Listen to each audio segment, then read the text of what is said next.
भूर्भुवः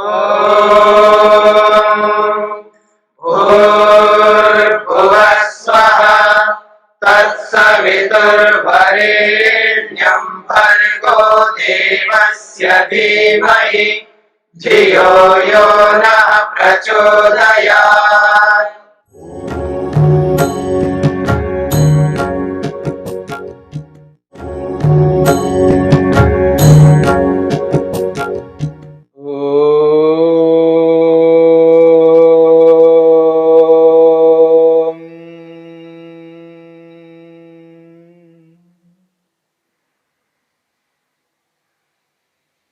साधन पाद के 15वें सूत्र को लेकर के हम विचार कर रहे हैं। महर्षि पतंजलि ने इस 15वें सूत्र में 4 प्रकार के दुख प्रस्तुत किए हैं।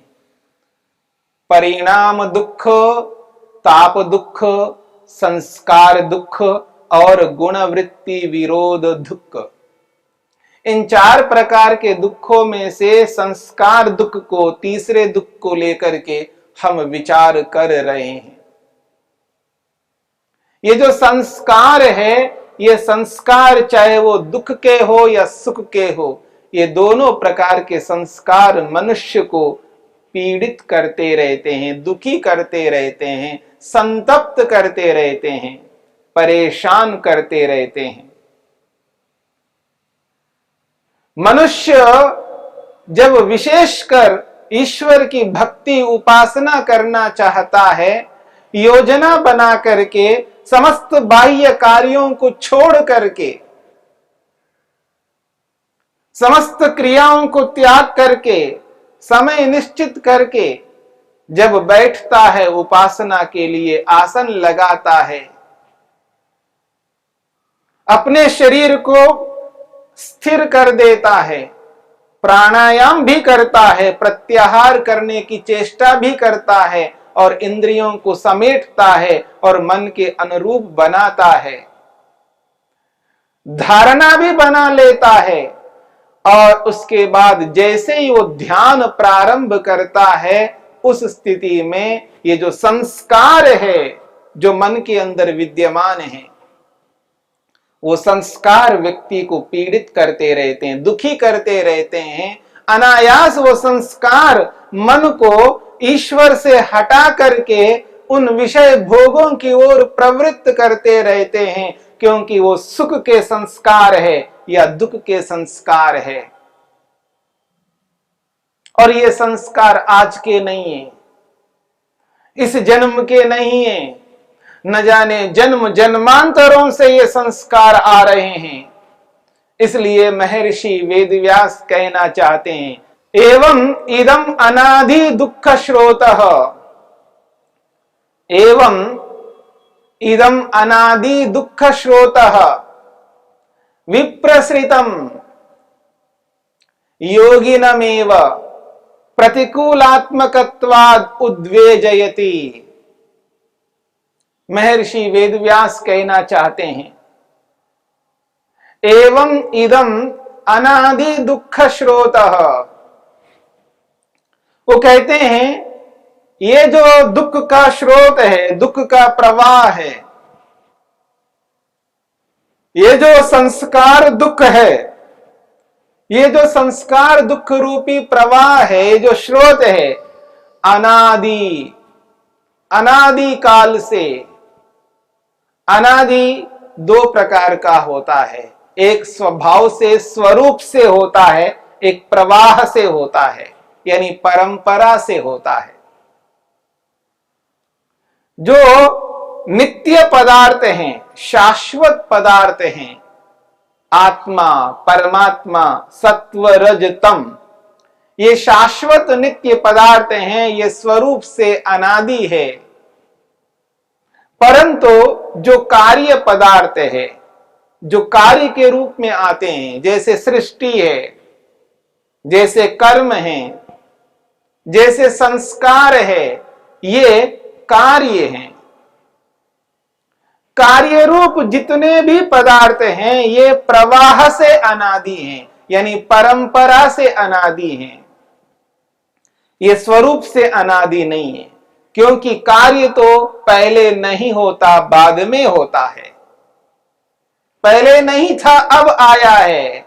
इसका अर्थ है उत्पन्न है। जो उत्पन्न पदार्थ है वो उत्पन्न पदार्थ प्रवाह से, परंपरा से अनादि है। पर ये जो परंपरा है बहुत लंबी परंपरा है। इसलिए महर्षि वेदव्यास कहना चाहते हैं एवं एवं इदम अनादि दुख स्रोतः, ये जो दुख रूपी प्रवाह है, ये जो संस्कार दुखों का प्रवाह है अनादि, ये प्रवाह से जन्म जन्मांतरों से चला आ रहा है। विप्रसृतम, ये फैला हुआ है। योगिनमेव प्रतिकूलात्मकत्वात्, ये योगी के लिए ही प्रतिकूल स्वरूप है, योगी के अनुकूल नहीं है। ये जो परिणाम दुख है, ये जो ताप दुख है, ये जो संस्कार दुख है, ये जो गुणवृत्ति विरोध दुख है, ये चारों दुख योगिनमेव प्रतिकूलात्मकत्वात्, योगी के ही प्रतिकूल स्वरूप होने से उद्वेजयति, ये व्यक्ति को उद्विग्न करता है, योगी को उद्विग्न करता है, योगी को परेशान करता है। योगी कभी इन दुखों को नहीं चाहता, न परिणाम दुख चाहता है, न ताप दुख चाहता है, न संस्कार दुख चाहता है। वो किसी भी प्रकार का दुख नहीं चाहता।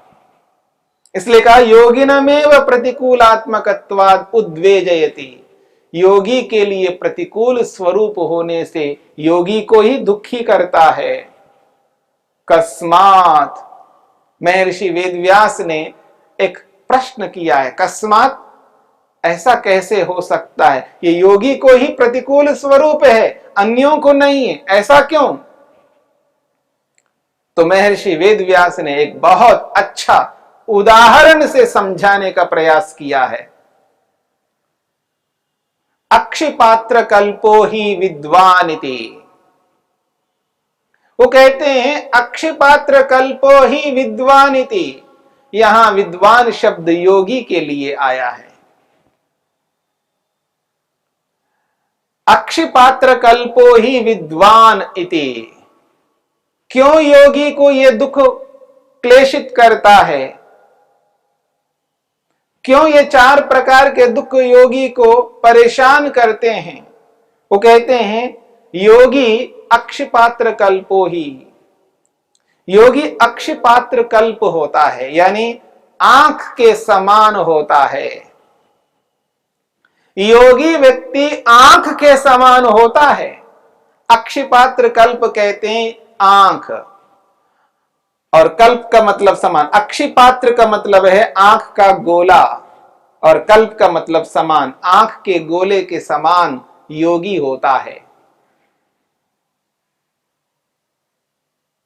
यानी योगी की जो उपमा दी जा रही है, योगी आंख के समान होता है। कैसे, क्या कहना चाहते हैं? वो कहते हैं यथा ऊर्ण तंतु अक्षिपात्रे न्यस्त स्पर्शेन दुःखयति। महर्षि ने ऐसा उदाहरण दिया है। वो कहते हैं यथा, जैसे ऊर्ण तंतु हो, जैसे ऊन का धागा, ऊन का रेशा, यथा ऊर्ण तंतु हो। अक्षिपात्रे न्यस्तः, आंख में यदि गिर गया हो, ऊन का धागा, ऊन का रेशा यदि आंख में गिर गया हो, स्पर्शेन दुःखयति, वो स्पर्श मात्र से दुख देने लगता है।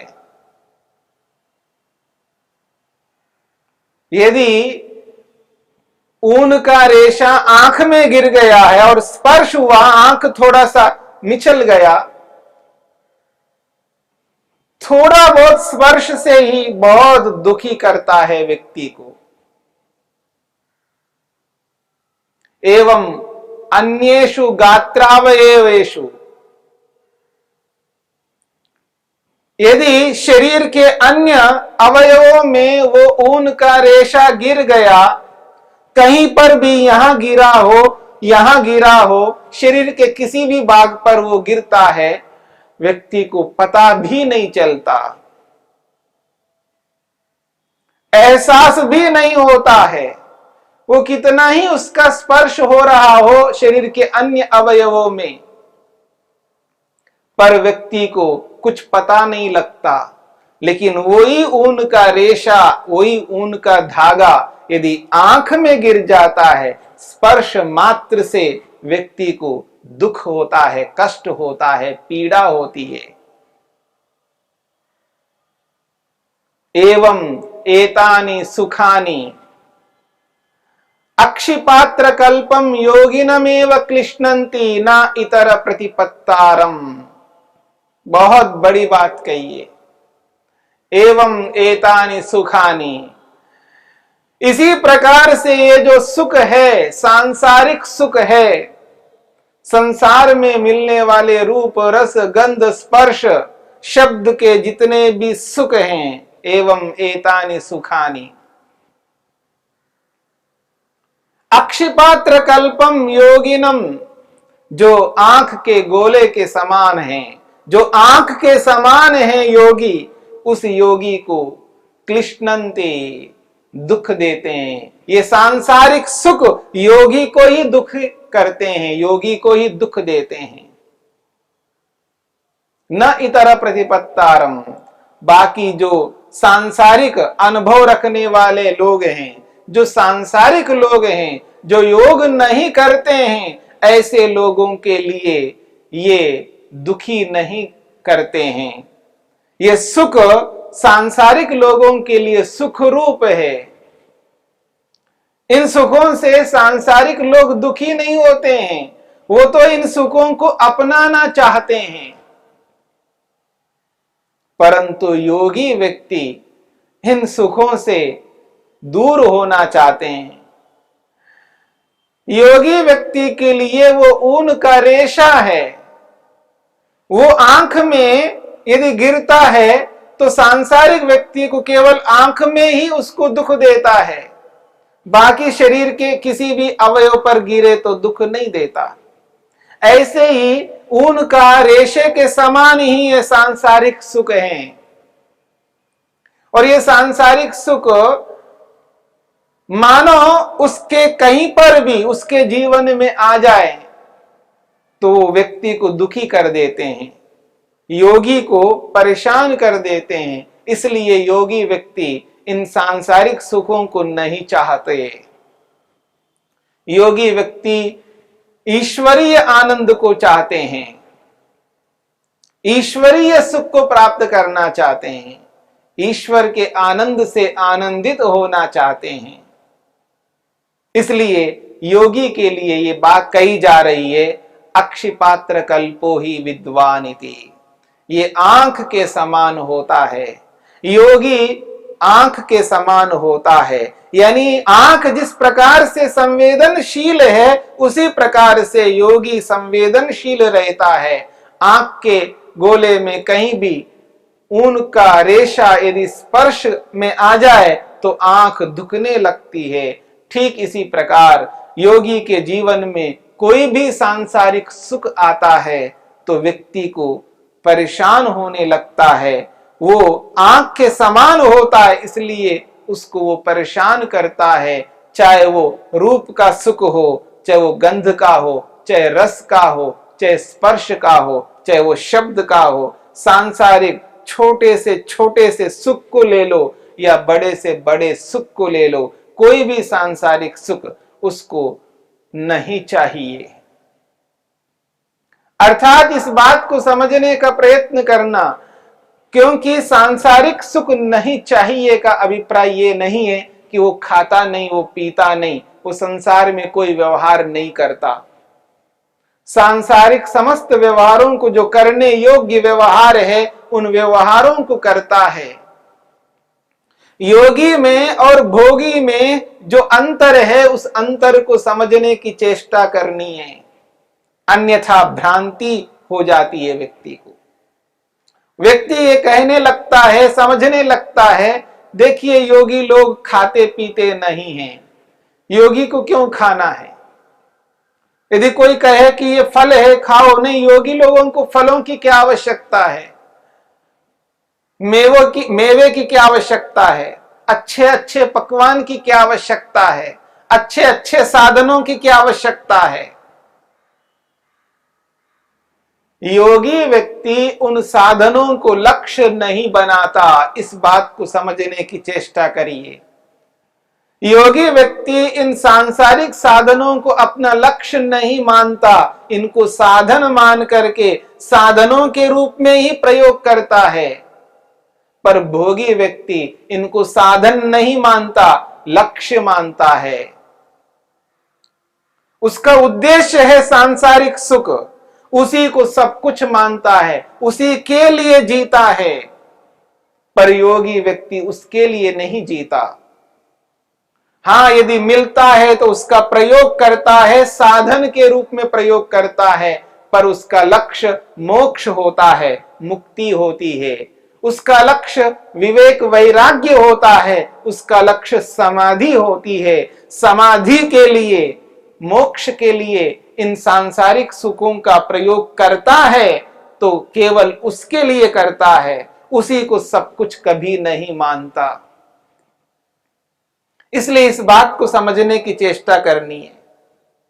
और जब उस सांसारिक सुख का उपभोग करता है, प्रयोग करता है, उसमें राग उत्पन्न नहीं करता, राग को उत्पन्न होने नहीं देता। यही योगी की विशेषता है। जब सांसारिक सुख का उपभोग करता है, प्रयोग करता है, उस सुख के काल में वो रागात्मक संस्कार को पड़ने नहीं देता। यदि सांसारिक कोई भी दुख प्राप्त होता है तो द्वेषात्मक संस्कारों को पड़ने नहीं देता। यही योगी की विशेषता है। पर भोगी ऐसा नहीं कर पाता। जब व्यक्ति सांसारिक सुख का प्रयोग करता हुआ उस सुख के संस्कारों को पढ़ने नहीं देता, रागात्मक संस्कारों को पढ़ने नहीं देता, इसी का अर्थ है, इसी को कहा जाता है योगी सांसारिक सुख नहीं लेता। सांसारिक सुख न लेने का अभिप्राय मैं आपके सामने रख रहा हूं। जब व्यक्ति सांसारिक सुख का उपभोग कर रहा होता है, उस सुख के प्रति रागात्मक संस्कार को बनने नहीं देता, यही सांसारिक सुख का न लेना है। ऐसा नहीं है कि उस पदार्थ का प्रयोग वो नहीं करता, प्रयोग करता अवश्य है, पर उसके प्रयोग में रागात्मक संस्कार को बनने नहीं देता है। यही सांसारिक सुख का उपभोग न करना है। शांतिरंतरिक्षं शांतिर्पृथिवी शांतिरापः शांतिरोषधयः शांतिः वनस्पतयः शांतिर्विश्वे देवाः शांतिर्ब्रह्म शांति सर्वं शांति शांतिरेव शांति क्षमा शांतिरेधि। ओम शांति शांति शांति।